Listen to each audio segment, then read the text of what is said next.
I'll text Trisha. She may not remember. Okay, so we are up to last time we started with chapter 10. I kind of want to do a little bit of a recap of chapter 10 before we go into chapter 11. Oh, here's Lorraine.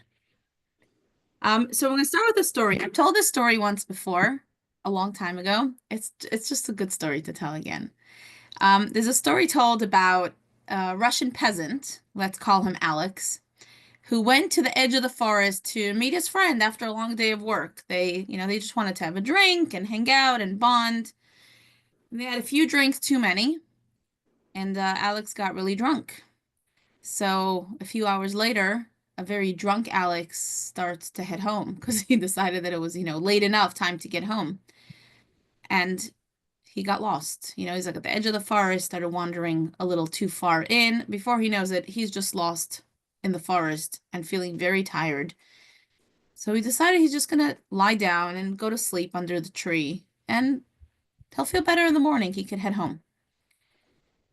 When his wife saw that he didn't come back at a very late hour, she contacted the friend whom she knew, he had gone to spend time together with. And the friend said, "Well, I don't know what to tell you. He left me when he was drunk." So they call the police. The police start a search, and they're searching the forest for Alex. Meanwhile, Alex, who's sleeping under a tree in the forest, he wakes up and he sees police officers everywhere with, flashlights or whatever the equivalent to that, was. And he's like, "What's going on?" They're like, We're searching. There's a missing guy. There's a missing guy. Help us search. Help us search." So he joins. He's like, "All right, let's help search." And he's walking around the forest, essentially searching for himself. At some point, he hears them screaming, "Alex, Alex." And he's like, "Who are you calling?" They're like, "The missing guy." So he was always able to say that he was part of a search team trying to search for himself. Hi, Lorraine. The lesson is many of us spend much of our lives searching for ourselves. We may not be on a search team in the forest with flashlights, but we are searching for ourselves. Who are we really? What's life about? What's our goal? What's our purpose? Where are we trying to go? How can we be our best selves? And the Tanya tells us, this is who you are. I'm gonna describe to you who you are and what your goals are, so you could stop searching and you could start connecting. And the Tanya really gives us a roadmap.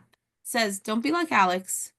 Don't spend the rest of your life just searching for yourself. Here, this is where you're trying to get to. This is what you need to get to. And here's how to get there. So in chapter 10, the part of Tanya we're up to is after we describe the basics of our soul and our inner makeup, we're talking about the characters of the Tanya. The Tanya is outlining the different types of personalities that can emerge in this, big battle, internal battle between the animal soul and the godly soul. So, and in order to create like the ideal space of where we're trying to go to, we have to understand the different characters so we can kind of understand who we are and who we're not, where we're trying to land in all of this. So the character that was described in chapter 10 is the character of the Tzaddik. Now, the Tanya wants us to redefine tzaddik, not tzaddik the way it's used as a description where we say, "Oh, someone's so amazing, there's such a tzaddik." The Tanya said, let's understand the ultimate definition of a tzaddik. Who is a tzaddik really? Ideally, if I had to describe the internal makeup of a tzaddik, who is the tzaddik? Now, before we go on, it's also important to note that the Tanya talks a lot about positivity and negativity. When the Tanya says the evil inside me, the negativity inside me, it doesn't necessarily mean evil the way we think of as evil. What the Tanya defines as evil, a good way to describe that would be brokenness, misalignment. Because what the Tanya ultimately is saying is that we are godly people. At our very core, we're godly. And in the ideal state, we're aligned with our true identity, which is our godliness.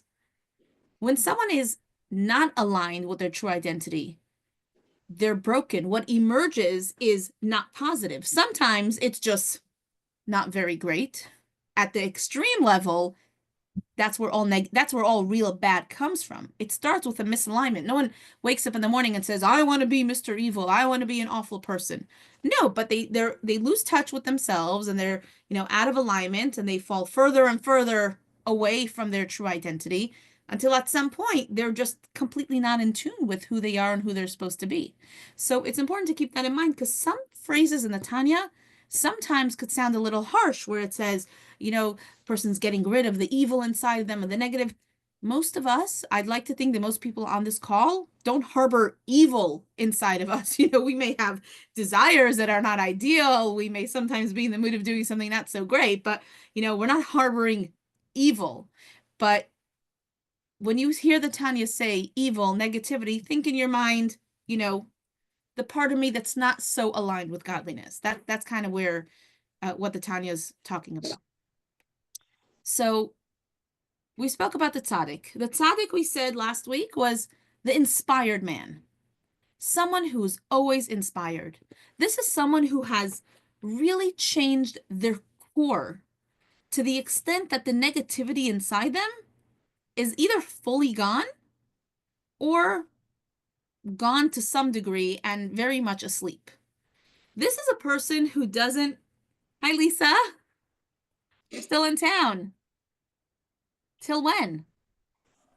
Hi, I'm in town till tomorrow. I'm leaving tomorrow morning, so we're together for Tanya. Oh, fun. And I'm listening. Keep going, keep going. So just so our Tanya family knows, Lisa got to meet Deanie in person, which was very cool. And I will post my favorite Deanie picture ever. Deanie, can I share that one in our group later? Yes. Yeah. Yeah. It's gorgeous. Anyway, okay, we're going to unmute. But she wanted to say hi to everyone. Hi, everyone. So the character that's described as the tzaddik that we spent a lot of time on last time, which is really what chapter 10 focuses on, is that person who's perpetually inspired. They have eliminated even the urges inside them to do something that's not godly aligned.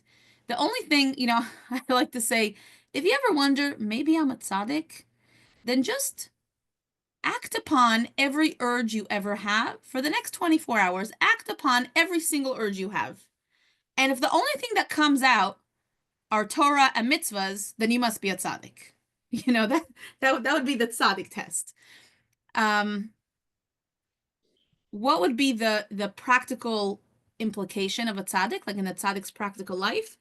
We're saying this is a person that doesn't have even an urge to do something negative. Then the Tanya also went on to describe the difference between the complete tzaddik and the incomplete tzaddik. The complete tzaddik, or the perfect tzaddik, is someone who has gotten rid of every semblance of negativity inside them. There is absolutely zero. The way King David described himself, King David says, my heart is hollow. And the Tanya says that is a reference to someone who has he's eliminated something completely from inside of him. He has completely eliminated every bit of negativity inside him, that there's zero negativity inside him. And the Tanya described that someone who reaches that level, they actually become, maybe the word is like nauseated or put off by anything negative.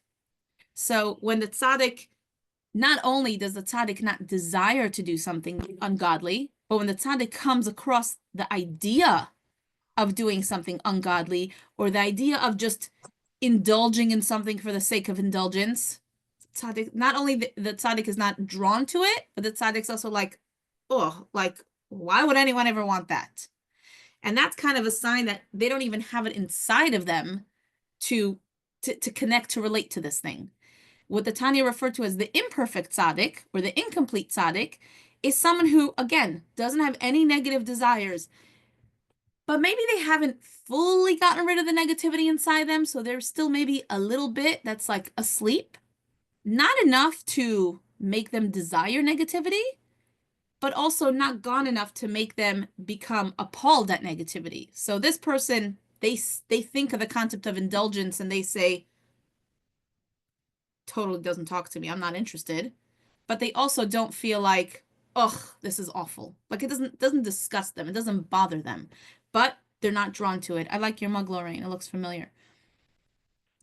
So that's what we were discussing in terms of a tzaddik. Now, why do we have to talk about the tzaddik? I think for most people, and not just I think, the Tanya tells us that the tzaddik is a very rare breed. Most people don't attain the level of tzaddik. The people who do attain the level of tzaddik are people who have been predetermined to have the potential to reach that level. So in every generation, God chooses certain people that they have a mission that's the tzaddik mission. It's a different mission than most people, and those people have the ability to reach tzaddik status. You know, for example, the great sage Hillel, you may have heard of him. It's told about him that at the end of a long day of teaching, he would tell his students, I have to go and do some charity with a poor soul. They would say, oh, which poor soul? It's like my body. I got to go feed it. Not, you know, he wasn't saying it as a joke. He literally had no desire to indulge in food. Like, to him, the idea of eating was purely, there's this body that I carry around with me that if I don't feed it, will not be able to function. And so I need to go do a favor to my body and feed it. There was no desire, no craving for the food. But again, we said that's not a level most people reach. Why is it that important for the Tanya to describe this? So for starters, I was reading something interesting. The Tanya was, the author of the Tanya, you have to realize that his followers and his students really ran the full gamut from the super, super simple, unlearned, illiterate person to very, very high level Torah scholars. Now, sometimes someone who's at an extremely high level, who has spent their entire life studying Torah and working on themselves, you know, one of two things will happen. Either they reach a point, which we discussed a few times, that they spend a lifetime working on themselves, and then after like 20, 30 years, you know, one day they have this like desire to do something awful. Even say they don't act upon the desire, but then they start thinking, what's wrong with me? I thought I was past that. I thought those kind of things don't talk to me anymore. Why is it that I suddenly have an urge to do something negative? And sometimes that could lead to tremendous depression for a person to say, ugh, like, none of my work is worth anything. I can't achieve anything, right? It could really lead someone down a very slippery slope. Those were some students that he had. There are other people who spend a lot of time working on themselves, and they start fooling themselves into thinking that maybe there's something that they're not. Well, someone like me who spent so many years studying Torah, so many years doing this, that, the other, I must be like the ideal person. And any negative desires that they have or negative actions that they take, they kind of rationalize away because, you know, I've already earned the title of, you know, great, mighty, amazing person. So the author of the Tanya has to make it very clear. He's like, I need you to understand who you are and who you're not. So I'm going to define terms here. And I want you to know that this concept of a tzaddik is someone who doesn't even have urges inside them to do negative. And that's going to serve a role, multiple roles. But number one, the person who spent a lifetime working on themselves and still, you know, wakes up one morning and has a desire to do something negative, that's okay. You're normal. You're just not one of those few tzaddik people in the generation. You're a perfectly normal human being because most people are never going to attain the level of tzaddik. It's not really attainable to the average person. And then to the person who's, you know, perhaps trying to fool themselves into thinking that there's something higher than they are, he's like, you have to define terms. You have to understand what you're not in order to know what you are and where you're striving to go. The other thing that we mentioned last time is that even if, say, most of us cannot attain the level of tzaddik as a, you know, full-time thing, we all have areas in our life that we could attain the level of tzaddik in. I'm sure if we take a minute to think about our own lives, and for each of us that's going to look different, there are some things that tempt us that we know are not okay. There are some things that don't even tempt us.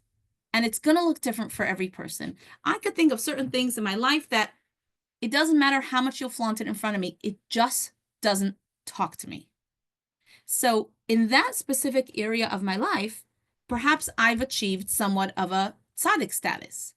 It doesn't mean that I am a tzaddik, but in that area, I know that's an area that I kind of conquered it. it doesn't come to bother me. Other areas, you know, some things that might come easy to other people, for me, that's always going to be a challenge.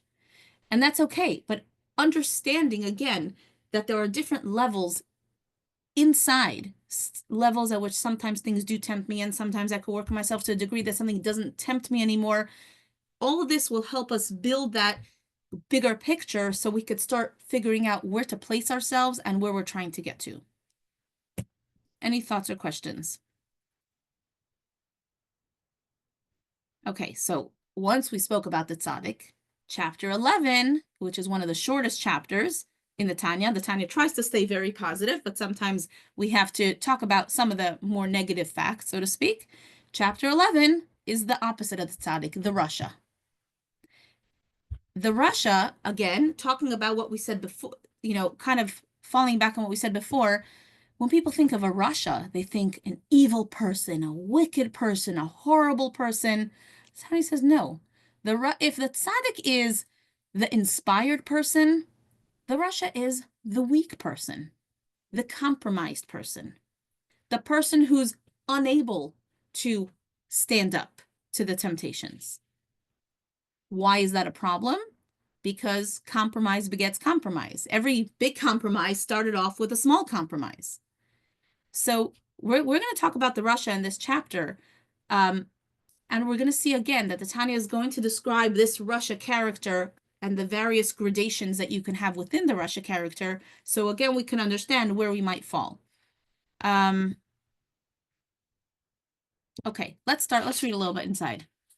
Chapter 11. Just going to pull it up.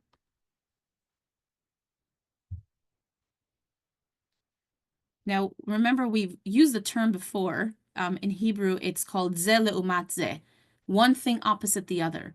The Tanya references it multiple times, but every time it wants to show us that the world was created in a balance. Our world is balanced, and therefore we're always going to have whatever exists in the positivity will exist in negative. The Tanya uses that as well. It used it when it was describing the animal soul and the godly soul, how they kind of mirror each other. Here too, the Tanya is going to describe how the Rasha in many ways mirrors the Tzaddik. So one is the opposite of the other. The Rasha who knows good is the antithesis of the Tzaddik who knows evil. Remember, we said in Tzaddik we had a perfect Tzaddik and an imperfect Tzaddik. Perfect Tzaddik completely eliminated any negativity. Imperfect Tzaddik eliminated some but not all. Now, on the Rasha side, I actually have a good slide that goes with this. Hang on. I think this slide might help. Sorry. Here we go.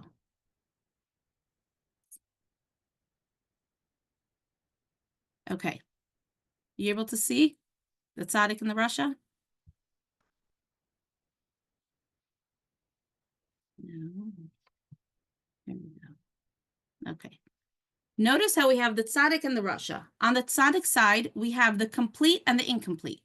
The incomplete Tzaddik is someone who has some negativity remaining in them, but they've gotten rid of a lot of it or most of it, and therefore they're not tempted by evil, but they may not be horrified by evil. They're just not tempted to do it. They may have a little bit of affinity towards it, but they're not actually tempted to do something.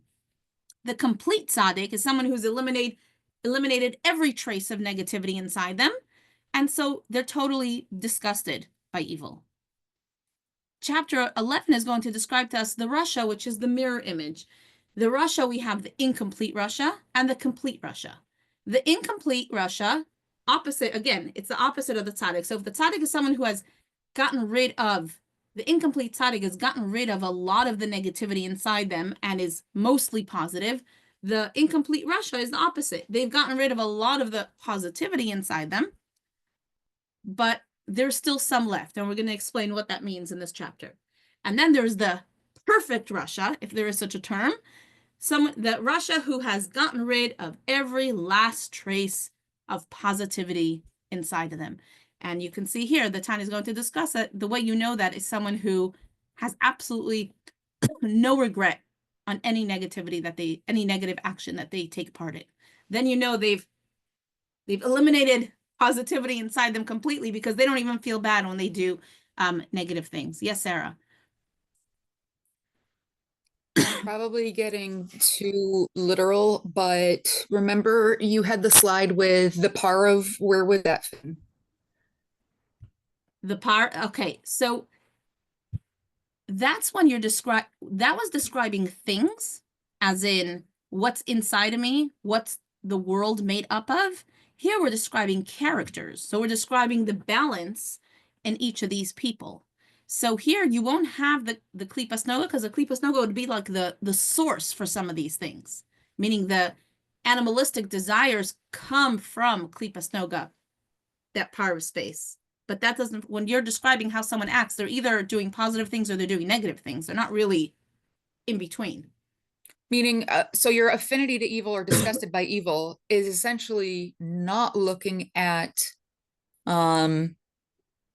things that are unholy and not capable of, you know, incorporating into your day-to-day life. They're just bad in general. Right. And so it sounds like the Rasha would be a person that would have no remorse or maybe having regrets of things, but that is not taking something that is permitted and like they're missing the opportunity to elevate. Right, exactly. We're talking specifically about, you know, black and white, allowed and not allowed. Now, Got it. if we're going to look at the tzaddik, the incomplete tzaddik for a minute, if we say a tzaddik is someone who got rid of some of the bad inside them, some of the negative inclinations, but not all of it. There's still some negativity inside them. How do you define some? What's some? You know, I can think of, it's happened actually with a few of my kids that they get to a certain age where they start counting. And I say, well, can you give me a few of those?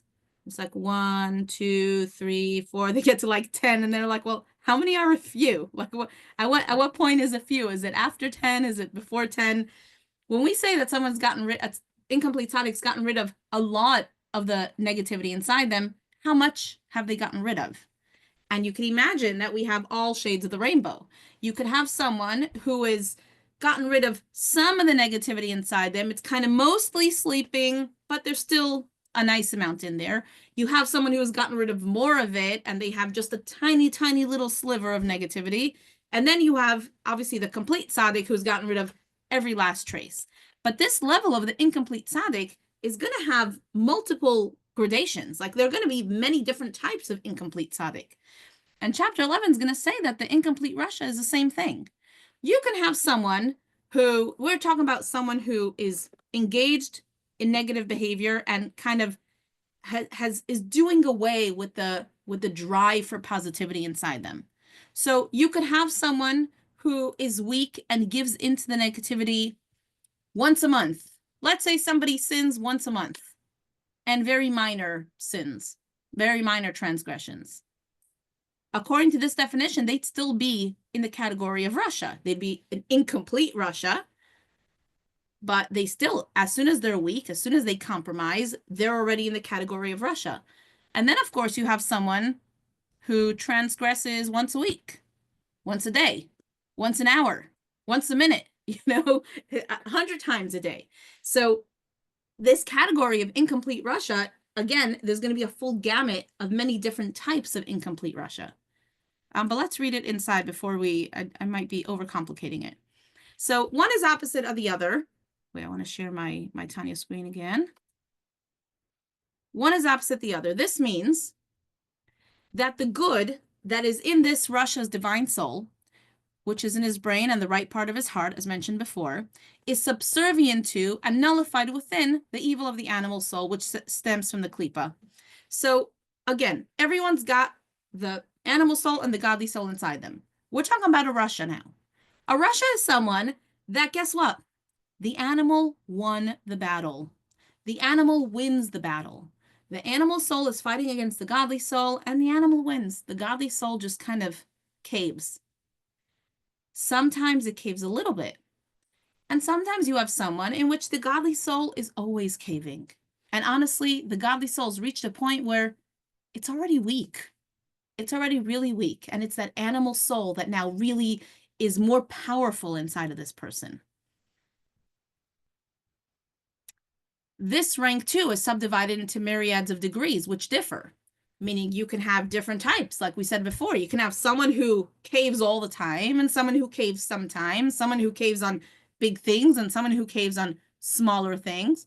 But what they have in common is this person is weak in the battle. Their godly soul is unsuccessful in winning over the battle. So now it's going to give an example. So this is like the far end of this extreme.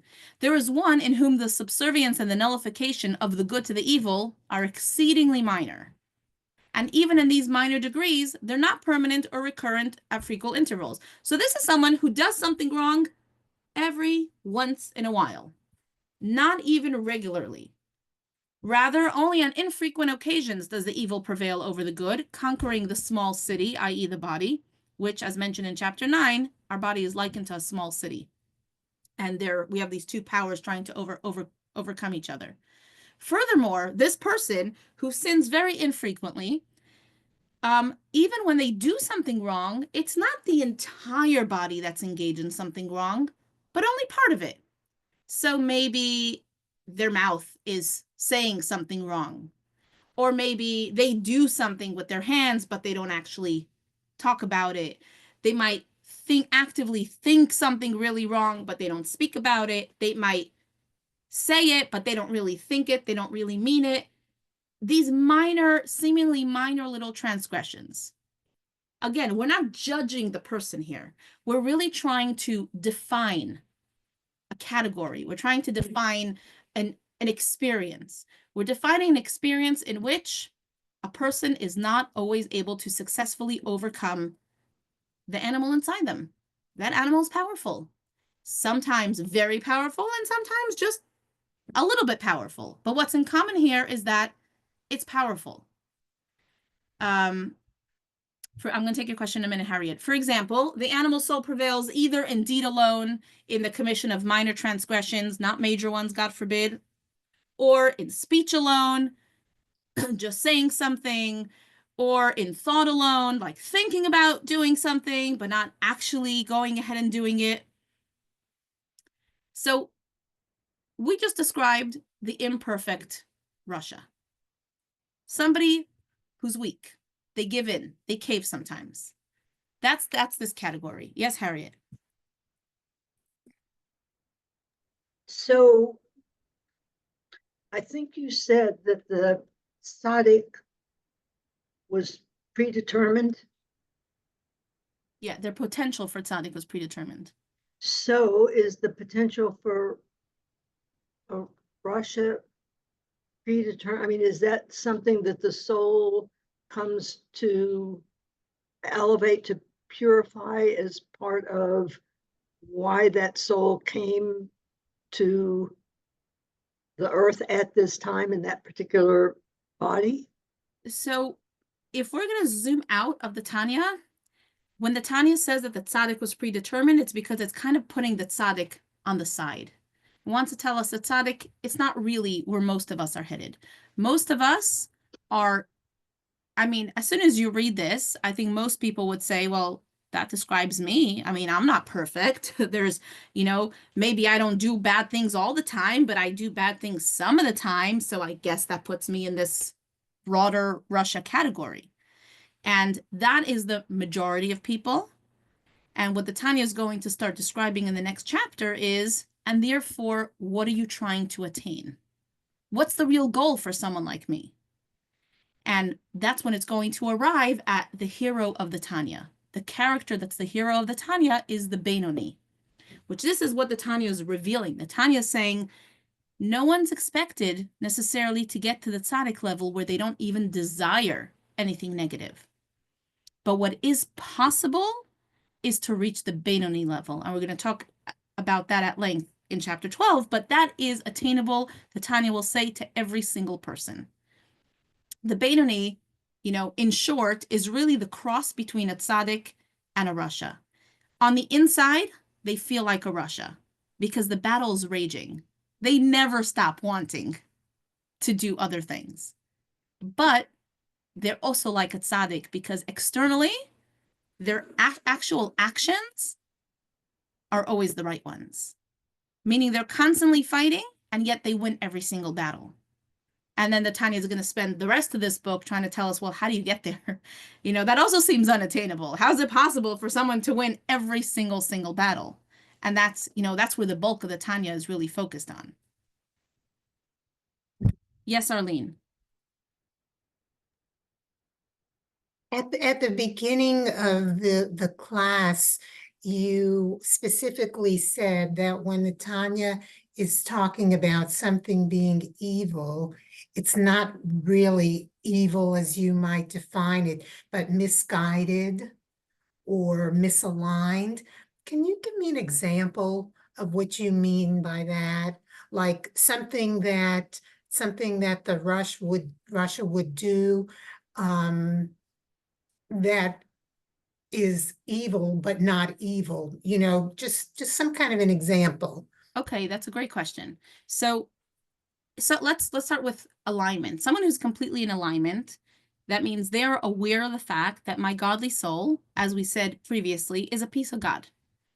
And the godly soul, being the real essence of who I am, only desires godliness and wants to reveal godliness and wants to be in alignment with God's will at all times. Now, it's really the animal side of me, the physical side of me, the natural side of me that cares about me as an identity separate from God.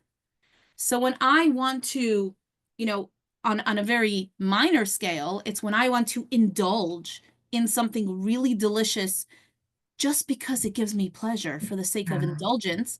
That's like a more refined version of not being in alignment. It's not bad, but clearly at this moment, I'm kind of forgetting that really I am a direct channel to godliness, and I should only be focused on doing things that God wants me to do. And if I'm going to indulge in a piece of cake, it's only so that I should have the ability to go ahead and do God's will afterwards. So your motive as much as your action. So in that case, that's minor misalignment, right? But the Tanya says that all negative behavior starts with that. It starts with seeking what's good for me and forgetting that God's at the center of it. Because it may start with me indulging in, something really delicious for me. And what might happen next?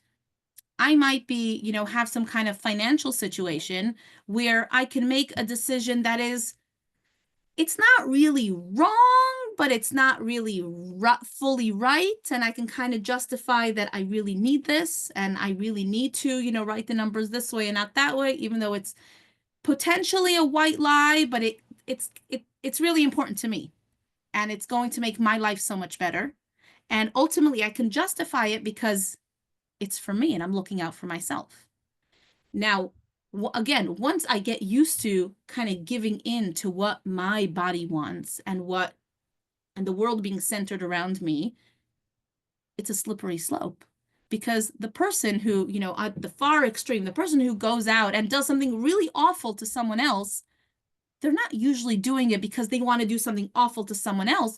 They're trying to protect themselves. That person really hurt me. That person might hurt me. That person's presence hurts me, upsets me, disturbs me, gets in my way. That person getting the promotion is going to stop me from getting the promotion. It's a me-centered life as opposed to a God-centered life. So from the Tanya's perspective, all negativity really starts from being me-centered versus God-centered. Now, it's interesting that you brought that up because the Tanya doesn't mention it here, but it's worth mentioning because I think it's brought down in chapter 27. When sometimes people think that battles make you stronger, right? The more battles you go through, the stronger you are. And the truth is, that's not really the case.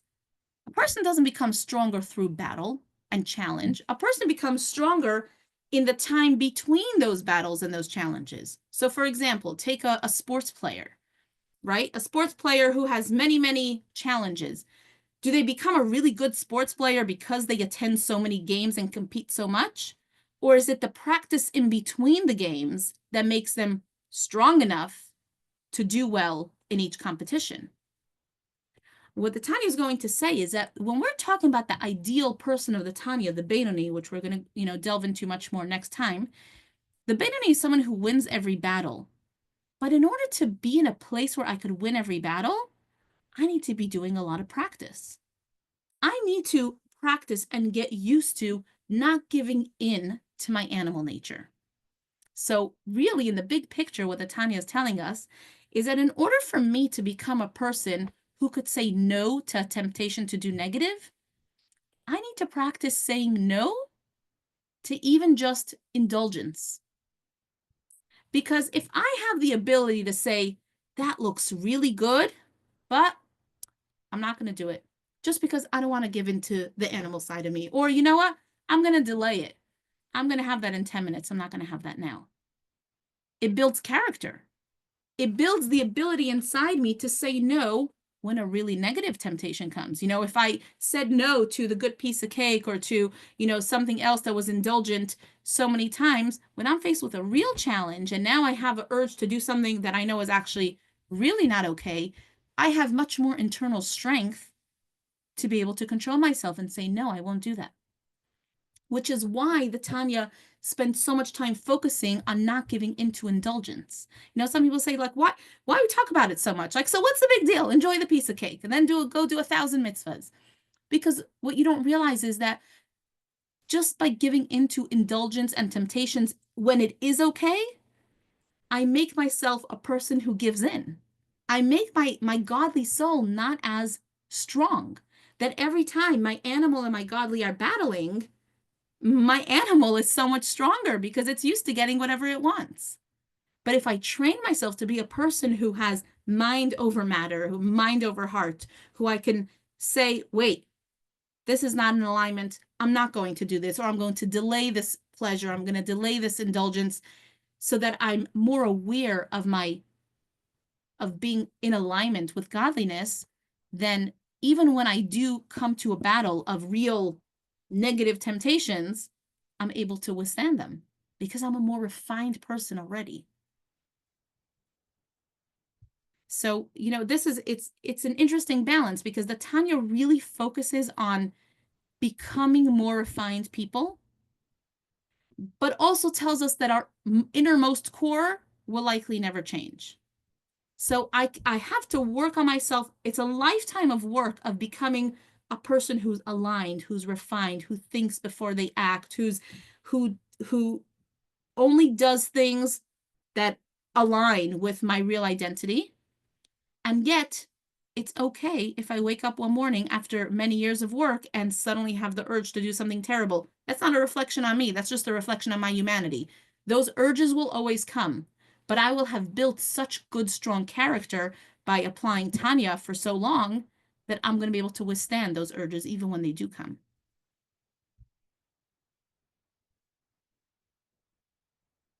Does that answer your question, Arlene? All right, Lorraine. So a second ago, you said the difference between the, good and not so good is living a me-focused life versus a God-focused life. So first of all, I think that's huge. And that's the biggest takeaway from tonight. Like, we actually during this trip saw someone who was very me focused, and the two of us, it was very repugnant to the two of us. Clearly it wasn't our breakfast with you, Deanie. Wait, 1 second. I love that you said that, Lorraine, because remember we said that we each have those areas in our life in which we have attained each of the levels. If you found something repulsive, some negative activity repulsive, that means in that particular area of your life, you've reached the perfect tzaddik status. That not only it doesn't appeal to you, but you recognize just how awful it is. Yes. And then we each have the parts of our lives, we each have different parts of our lives that fall into different categories.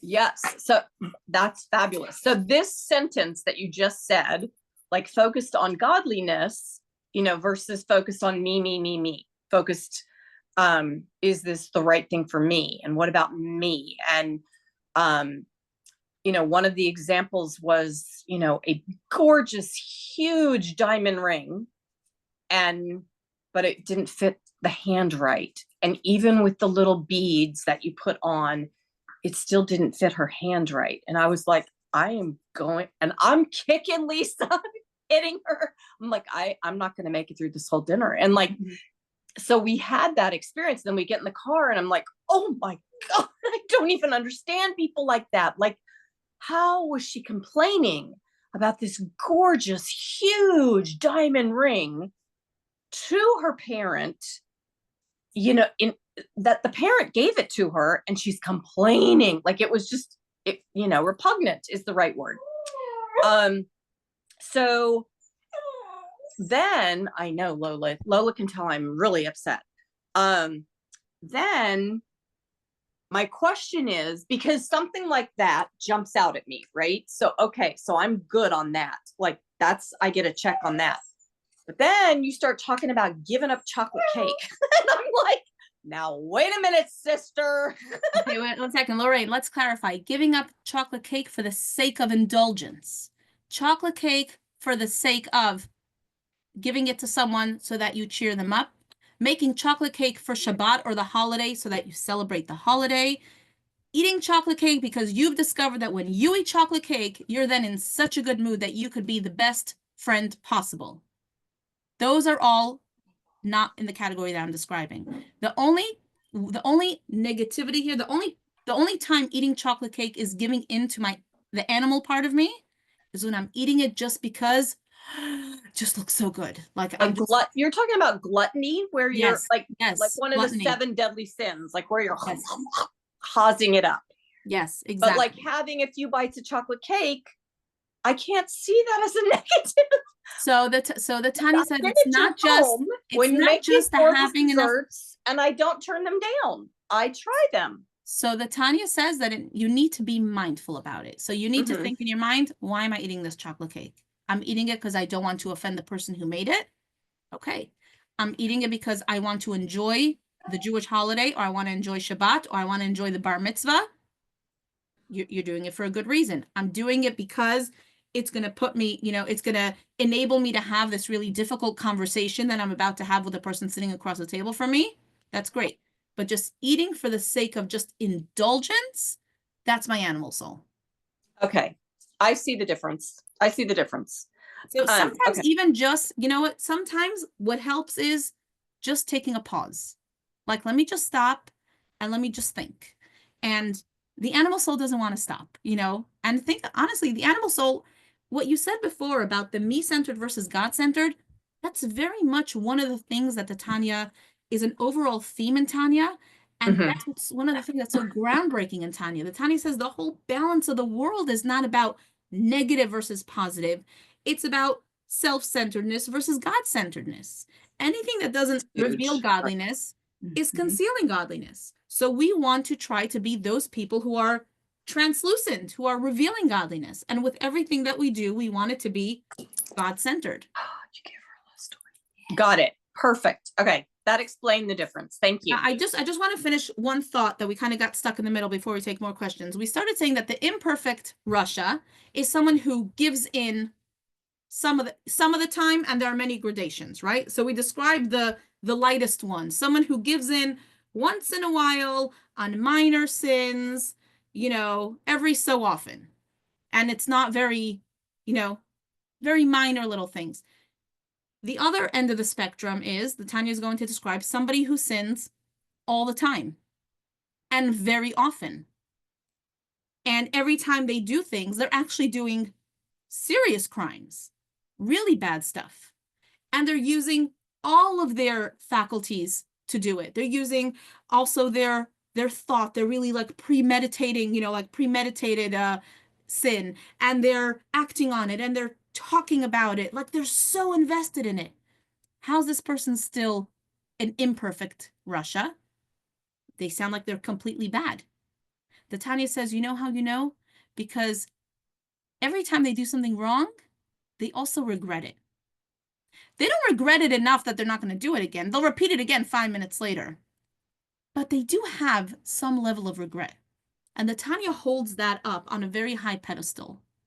Somebody who could be doing a lot of things wrong, but so long as they regret it and they feel remorseful, that tells you that there's still good inside of them. They haven't gotten rid of every last bit of good inside them.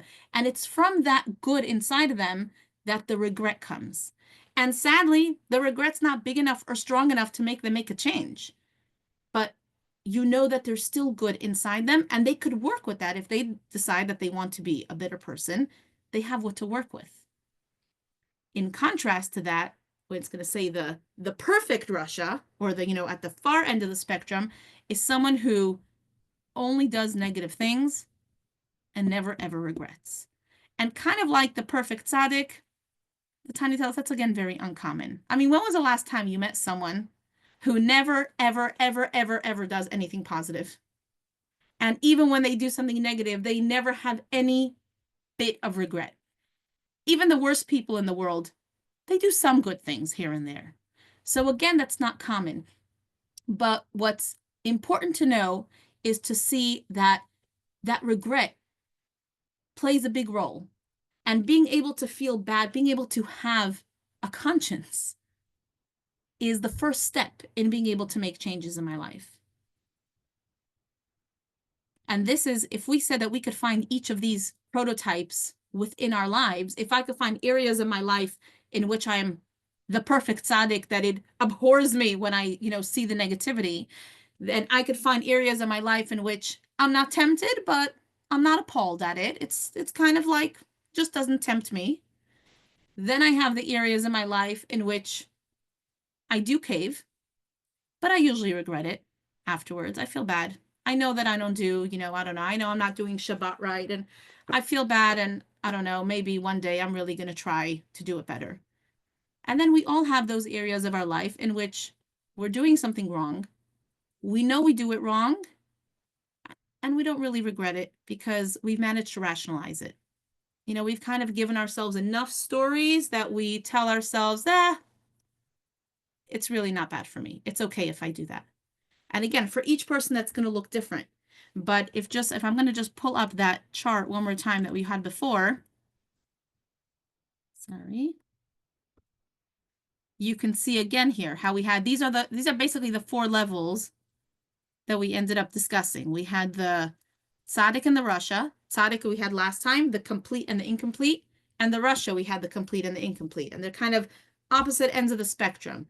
The complete Tzaddik is someone who's gotten rid of every last bit of negativity inside them, and now they're like appalled by negativity. The full opposite end of the spectrum would be the complete Rasha, someone who's gotten rid of any positivity inside them. They don't even have remorse or regret. And then in the middle, we have I actually have another slide. You see here, this one. This one, I kind of drew it a little differently, where you have the complete Tzaddik, the blue on the extreme, got rid of every last bit of negativity. You have the incomplete Tzaddik, someone who's gotten rid of a lot of the negativity inside them, but there's still some degrees of negativity. And again, there could be many different levels. At the opposite end of the spectrum, we have the complete Rasha. This guy doesn't even have any regrets. They only do negative things. The incomplete Rasha, who does a lot of negative things or does some negative things, but definitely stops and regrets it in the middle.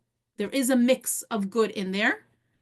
And the Beinoni, which we haven't touched much upon, that really is what we start talking about in chapter 12. And like we said, the reason the Tanya draws out all of these characters is to really be able to focus on the Beinoni. The Beinoni is going to get the most chapters in the Tanya because the Tanya says the goal of the Tanya is to teach you that the Beinoni is the attainable level. Most people studying Tanya probably fall into this category if we're honest with ourselves. We all do some things wrong at least some of the time. Like none of us are doing everything right all the time. But what the Tanya wants us to strive for is to reach the Beinoni level, which is to really be in full control all the time. And this, the Tanya says, is possible and attainable. And we're going to show you how. And that's what the rest of Tanya is here to show us. How do we get to that place where we're always in control and we're always mindful and everything that we do is really being done in the best possible way? Barbara, I think you had your hand up before.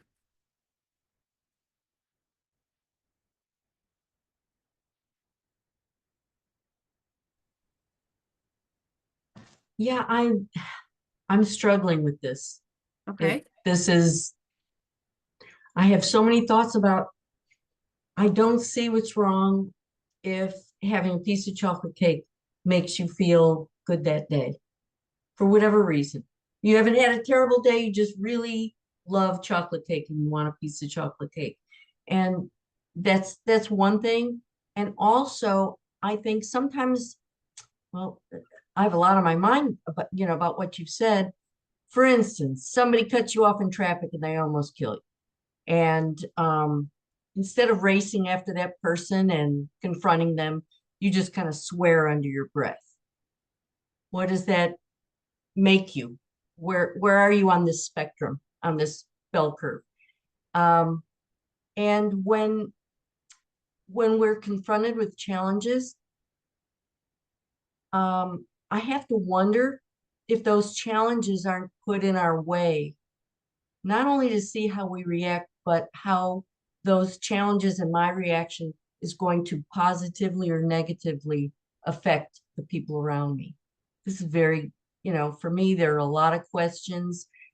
It seems that a lot of the Tanya is black and white, although it's not presented black and white. Well, there's levels of incomplete and complete, but it seems to be, especially with the word evil, which I have a problem with, it seems to be very black and white.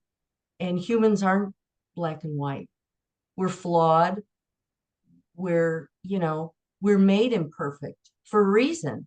I mean, our souls are experiencing all that life has to offer for God.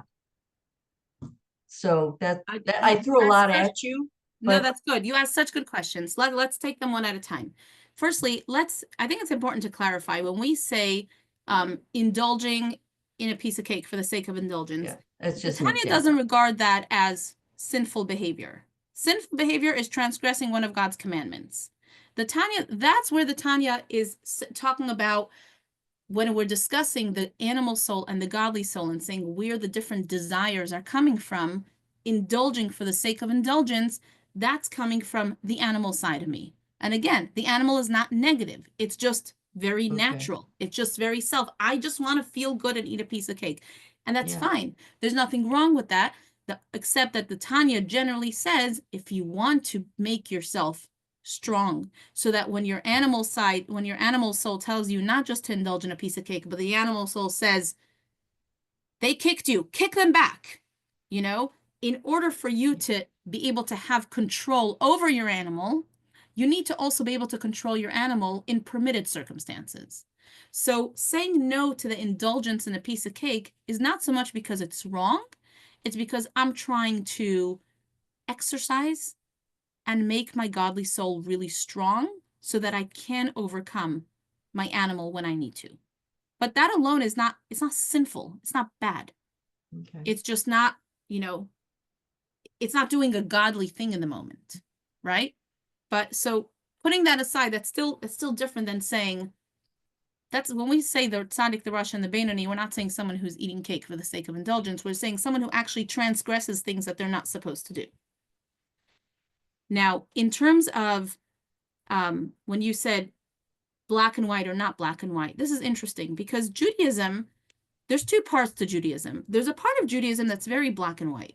The Torah gives us 613 commandments, and God doesn't say, well, do some of them if you're in the mood, when you want to. It's like, no, there's 613 commandments that apply to every Jewish person who's responsible to uphold these commandments. So in terms of action, it's very black and white. It's either allowed or not allowed. It's either Shabbat or it's not Shabbat. It's either kosher or it's not kosher. It's either, whatever, love of your fellow Jew, or it's not, or it's hurting someone else. Now, in that part, it's very much black and white. The part of Judaism that's not black and white is the inside of us, is the relationship that we have with God. It's the work that we do inside. It's us working on internally becoming better, more refined people. That's the part that's very gray and very different for every person, depending on their circumstances, depending on their personality and where they are and where they're trying to get to.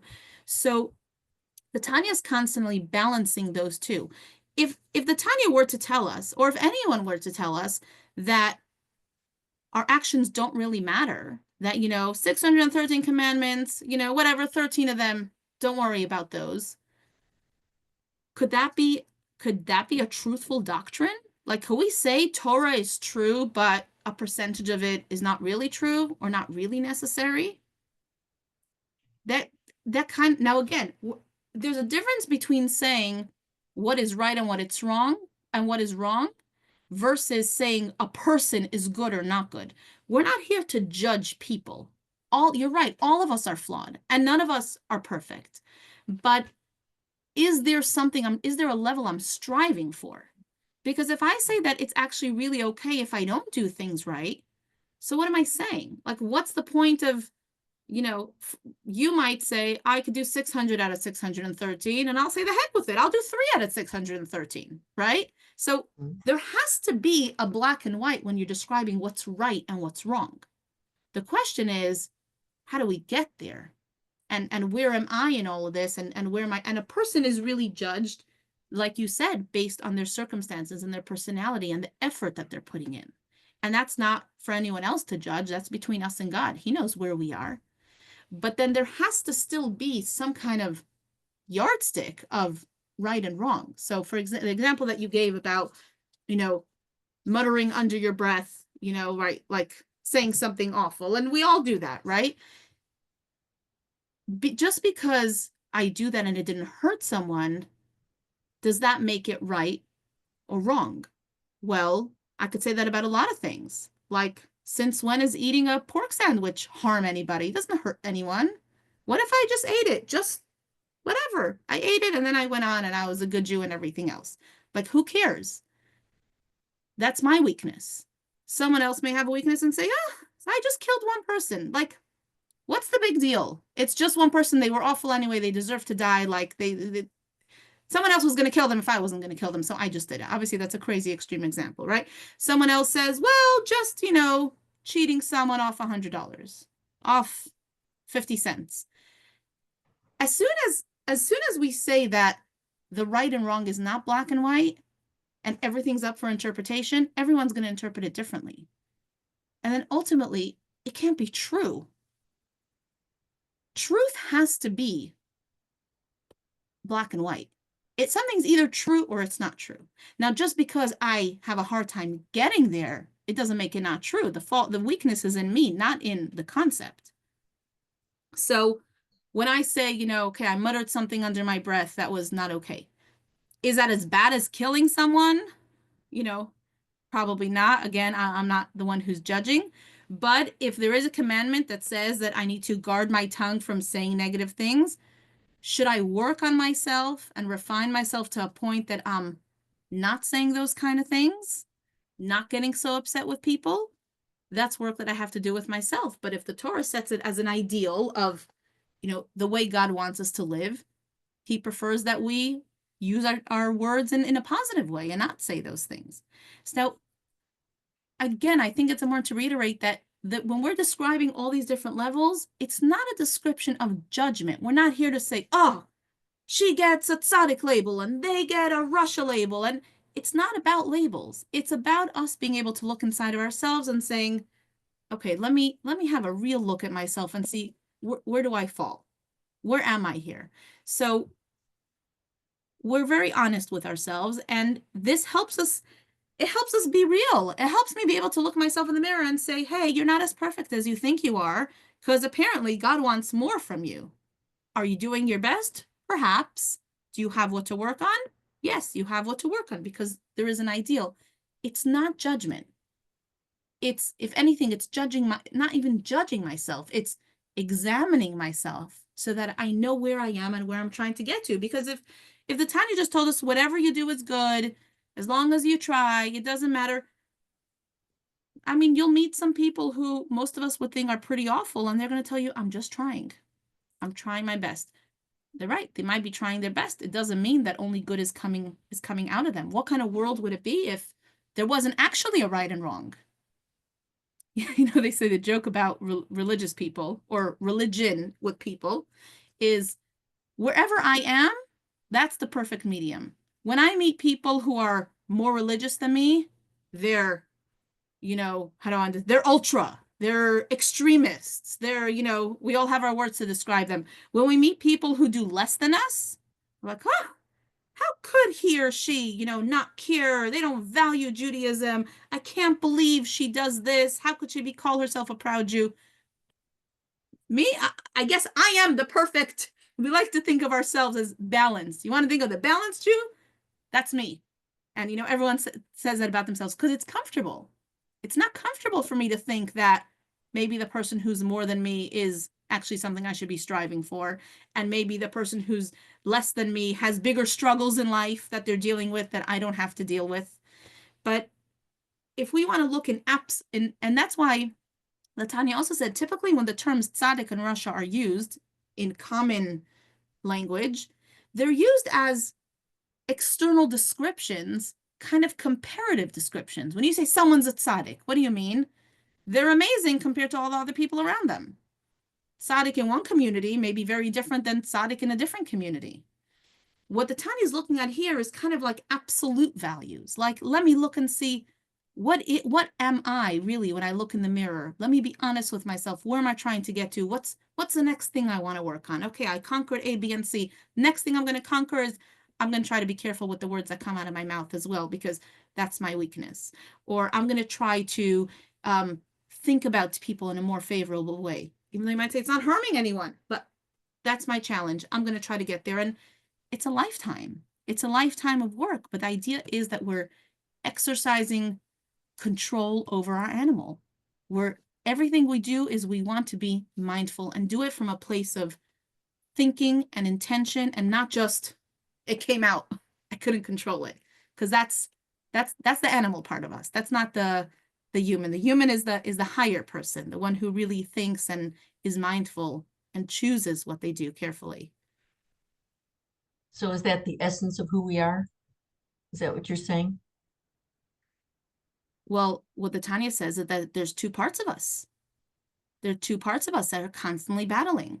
There's the essence of who I am. There's literally a piece of God inside me that just wants godliness. And there's also a human who, without the godly part, would be just like an animal. I mean, would I say the dog is bad? The dog's not bad. The dog's just a dog. It's just natural. The dog, you can't expect more of a dog. They just do whatever they need to take care of themselves. Mm-hmm.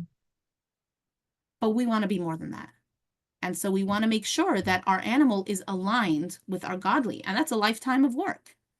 Yeah. Does Sounds that answer very your Musar. question? It's in the same category of Musar in the way that it's talking about internal work. But actually, Hasidus and Tanya is very different than Musar, because it's a much more, the Musar books tell you have to try to be the perfect person. And the Tanya doesn't do that. The Tanya says the ideal person is not perfect. The ideal person is the one who is battling, but succeeding because they're being mindful every time. They practice the art of mindfulness to the degree that the battle's raging inside them, and they constantly want to do things they're not supposed to do. And that's okay. But day by day, minute by minute, step by step, they constantly win the battle. You know, there was a man, I forget his name. I think it was, I forget his name, but he lived in the US, and the Lubavitcher Rebbe once commented about him that he's a Benoni. He's like the ideal person of the Tanya. So I heard from someone who met him, who said he was a young boy, but he heard this about him, and he came over and he says, "Tell me, Rabbi, I need to know, how do you do it? How do you be a Benoni? How are you able to be in such control of yourself all the time?" And what he say? He said, "It's every minute is its own story. I work on it every minute. It's not like, oh, I enter the state where now I'm in an ideal place." We never enter that state. It's every minute of our lives. We're constantly making decisions. We're constantly drawn to two different directions. And we're constantly being mindful and saying, I'm going to do it the godly way. And the Tanya says it is possible for everyone. You don't have to be superhuman to get there. Thank you, Deanie. I hope I answered your question. You did. Thank you. Arlene, what do you want to say? I was just applauding you because I thought this was a really, really good class. Very, very thought-provoking, I think. Okay, I'm happy to hear that. So we are basically finished laying the groundwork for next chapter, chapter 12, in which we discuss the possible man. We spoke about the superhuman Tzaddik. We spoke about the Rasha, the one who's constantly faltering and falling and making mistakes. How do I get to, what's the ideal? How am I getting to this ideal? And the ideal, the Tanya says the ideal is the Beinoni. That's going to take us a lifetime of work, but it is possible. And instead of also thinking of it being a goal I'm trying to attain by a certain time in my life, it's really, mostly what we're striving to do is to have Beinoni moments in our lives. We have to not think of it as like this linear journey. I'm trying to get to point X. Oh my goodness, I'm so far away. The Tanya says, no, it's actually close. Any given day, any given hour, I can assert myself and say, you know what? Now I'm going to treat this like a Beinoni. What does that mean? That's, chapter 12 is going to talk about that. But basically, in short, it's saying, I'm going to win this battle regardless of how I feel on the inside. Even if I'm struggling with this, even if I'm really drawn to do something different, I'm going to get myself to do the right thing. And the Tanya is really full of many chapters after discussing the Beinoni of discussing how does the Beinoni manage with all these different struggles? Like what happens when the Beinoni feels really sad and really depressed because they look in the mirror and they say, this is not the person I was hoping I would be. How does the Beinoni deal with that? How does the Beinoni deal with difficulties that come in life? How is it possible to stay positive when life is throwing all these, awful things at you? How is it possible for the Beinoni to really love another person when, let's face it, people are flawed? Like, how can I really, truly love someone else like I love myself? Is that possible? And so the Tanya really is going to go, chapter by chapter from here until the end, saying, how does one work on becoming that Beinoni, that person who's always in control? Yes, Arlene. This just came to my mind. When you're talking about controlling your compulsive impulse for your compulsive eating, take into consideration now the new drug that's out there that will, the Ozempic and this is something that they say works on a part of your brain that will give you the ability to not give in to compulsions with regard to eating. And they say sometimes now with regard to gambling or just many. So how does that work when there's something that literally can be changed by a medication because there's a function of your brain that makes you be less able to control your compulsions? So I'm not so familiar with the drug side of it, so I can't speak to that. But I think what that theory has in common with the Tanya is that ultimately we want to exercise control. We know that if our animal gets out of control, we're in a lot of trouble. So where the Tanya says, be mindful in eating things that are, it's kosher and it's okay to eat, still use your mind because you want to be the one controlling your animal, not your animal controlling you.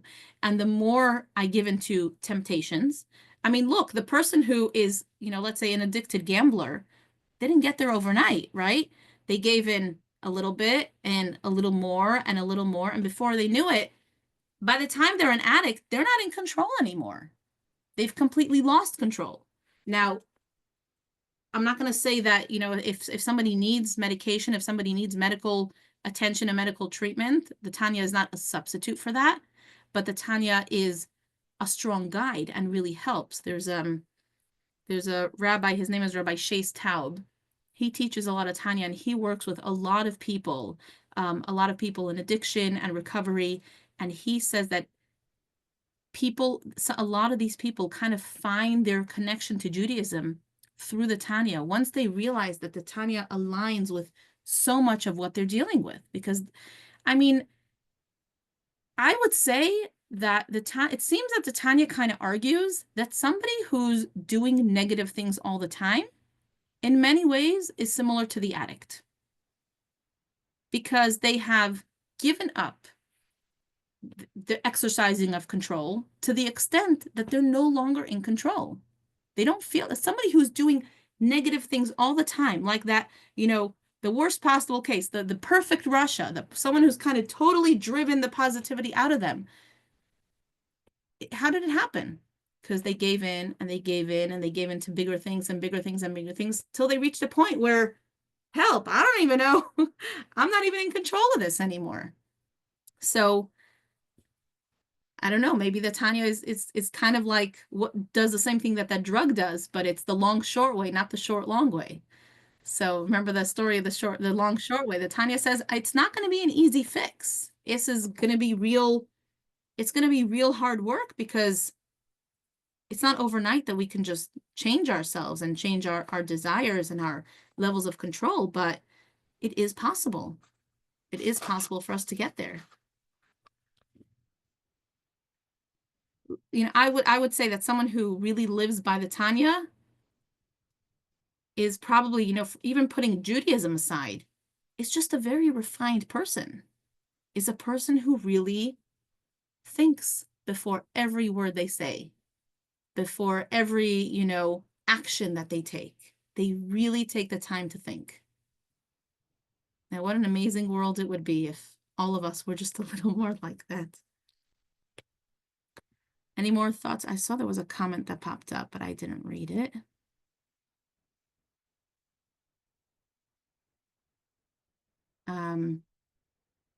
Ozempic reduces food cravings by decreasing dopamine in the brain. Who's that, Sarah? Yeah, who else? So Sarah, so explain to us, what would you answer to Arlene's question about the correlation between that and Tanya? Oh yeah, no, that's not my department. That's all you. I can tell you about the dopamine if you want, but that's very different. I can't answer. I'm sorry. All right. Have a good night, everybody. Have a wonderful week. Excited to talk about the Beinoni, the hero of the Tanya, next week. Thank you, Deanie. Good night. Good night.